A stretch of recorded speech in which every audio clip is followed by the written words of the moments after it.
गहू, गव्हाची चपाती नको, गव्हाची कुरडई नको, पुरी पण नको, अजिबात नको, काहीही उन्हाळ्यात खायला नको. तर हे गव्हाचं मस्त असं वेगळं सरबत तुमच्यासाठी, जे तुमचं पोट पण भरेल आणि तुमच्या शरीराला थंडावा पण देईल. चला तर रेसिपीला सुरुवात करूया. चला, आज आहे ना एकदम वेगळं पौष्टिक असं गव्हाचं सरबत करूया आणि अगदी झटपट. त्यासाठी मी इथं अर्धी वाटी गहू घेते. तुम्ही तुमच्या गरजेनुसार हे प्रमाण कमी जास्त करू शकता. आता हे जे गहू आहेत ना, ते आपल्याला एका बाउलमध्ये घेऊन स्वच्छ धुवून घेऊयात. तर 2 ते 3 वेळा स्वच्छ असे हे गहू धुवून घ्यायचे. आता हे धुतलेले जे गहू आहेत ना, ते 5 ते 10 मिनिटासाठी असेच ठेवून देऊया.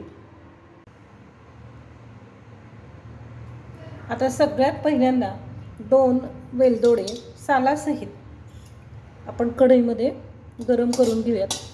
कढई तापत ठेवली, फक्त 2 वेलदोडे ती भाजून घेऊया. आता इथं मी 2 चमचे डाळ घेतले. याऐवजी तुम्ही फुटाणेसुद्धा घेऊ शकता, फुटाणे किंवा डाळं. आता हे डाळं खरं आधीच भाजलेलं असतं, त्यामुळं हलकंसं फक्त गरम करून घ्यायचं आणि त्याच्यासोबतच वेलदोडे पण भाजून घ्यायचे. आता हे हलकंसं गरम झालेलं काढून घेऊया. आता आपण जे गहू धुवून असेच ओलसर बाजूला ठेवले होते ना, ते कढईमध्ये घालून घ्यायचे आणि चांगले भाजून घ्यायचे बरं का. आता हे गहू भाजायला मात्र 3 ते 4 मिनिटं लागतात, पण मस्त असे भाजून घेऊया.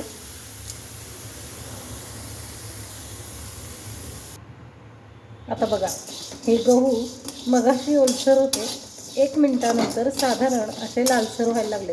अगदी याच्या लाह्या फुटेतोपर्यंत आपण मस्त असे भाजून घेऊया.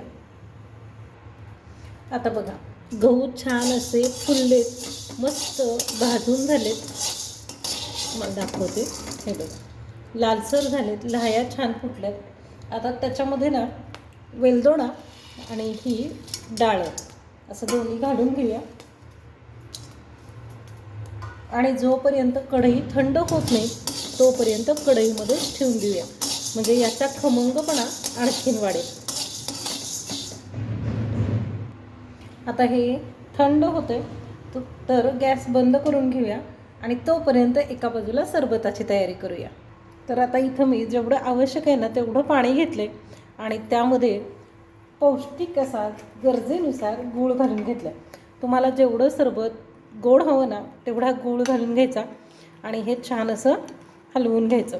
सगळा गूळ विरघळला पाहिजे. आता त्यासोबतच यामध्ये आपण चिमूटभर सुंठ पावडर घालून घेऊयात आणि याचं आता बघा किती मस्त पौष्टिक असं सरबत तयार होतं. मला माहिती आहे तुम्हाला हे सरबत आवडणार आहे, खास उन्हाळ्यासाठीच आहे बरं का. तेव्हा व्हिडिओ लाईक करायला, शेअर करायला आणि चॅनल सबस्क्राईब करायला अजिबात विसरू नका.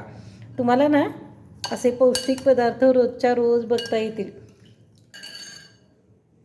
तर आता हे थंड झालेलं जे मिश्रण आहे ना, ते आपण एका मिक्सरच्या भांड्यामध्ये घालून घेऊयात आणि याची बारीक पावडर करून घ्यायची. ही जर का तुम्हाला जास्त प्रमाणात करायची असेल ना तरीसुद्धा तुम्ही करू शकता. ही बाहेरच्या हवेला 1 महिना छान टिकते, म्हणून ना एकदम भरपूर जरी करून ठेवलं तरीही चालेल. आता बघा, मस्त सुवासिक प्रीमिक्स म्हणाल तरी चालेल असं पीठ तयार झालं. हे पीठ एकदा आपण चाळणीने चाळून घेऊया आणि वरती जी राळ राहते ना ती पुन्हा एकदा मिक्सरला फिरवून घ्यायची. आणि जर का तुम्ही भरपूर प्रमाणात केलं आणि गिरणीमधून दळून आणलं ना तर मग काही प्रश्नच येत नाही.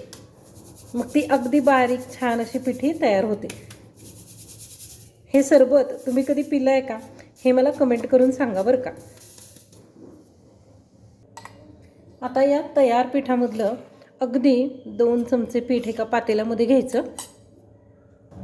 त्यामध्ये आवश्यकतेनुसार पाणी घालून घ्यायचं, म्हणजे आपल्याला अंदाज येतो की हे पीठ शिजायला किती पाणी लागेल.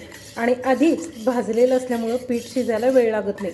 अगदी एका उकळीमध्ये हे पीठ, म्हणजे हे प्रीमिक्स सरबताचं शिस्त छान असं आपण एकसारखं करून घेऊया, गुठळ्या मोडून घेऊया आणि शिजवून घेऊया. आता बघा हे पीठ शिजवत ठेवलं आहे तर अगदी एका उकळीमध्ये ना छान असं पटकन शिजतं आणि मस्त असं मिळून येतं. त्यामुळं तुमच्या अंदाजाने तुमच्या गरजेनुसार हे पिठाचं प्रमाण जे आहे ना ते तुम्ही कमी जास्त करू शकता. हे असंच पीठ शिजवून गूळ किंवा साखर घालून मीठ घालून तुम्ही वर्षाच्या बाळाला जरी दिलत ना तरी ते पौष्टिक असतं आणि आरोग्यदायीसुद्धा असतं. तर आणि लहानांपासून मोठ्यांपर्यंत तुम्ही कुणालाही देऊ शकता. पण आता आपण याचंच मस्त थंडगार असं सरबत तयार करतो.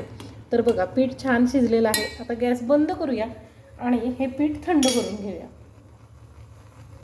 आता इकडं बघा गूळ हा पूर्णपणे पाण्यामध्ये छान असा विरघळलेला आहे. असाच विरघळावत ठेवायचा आणि आता 2 चमचे जे आपण पीठ शिजवून घेतलं होतं ना ते या पाण्यामध्ये घालून घ्यायचं. गुळाच्या पाण्यामध्ये घालायचं. आहा हा, मस्त सुगंधित असं गव्हाचं पौष्टिक सरबत तयार होतं.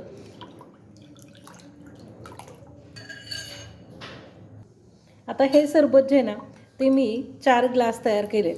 पण ना थोडंसं मला हे पातळ वाटते म्हणून मी त्याच्यामध्ये आणखीन हे शिजलेलं पीठ वापरते. तर 2 चमचे पिठामध्ये दाटसर मस्त असं हे गव्हाचं सरबत तयार झाले. आता याच्यामध्ये ना आपण चवीसाठी अगदी थोडासा लिंबू रस घालूया. नाही घातला तरी चालेल, लिंबू रस पूर्णपणे ऑप्शनल आहे. आणि आता चवीनुसार मीठ घालूया.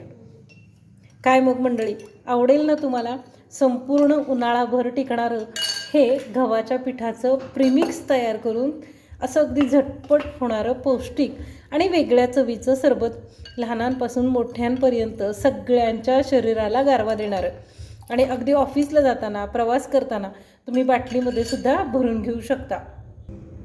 तर आता हे सरबत जे आहे ना ते काढून घेऊयात.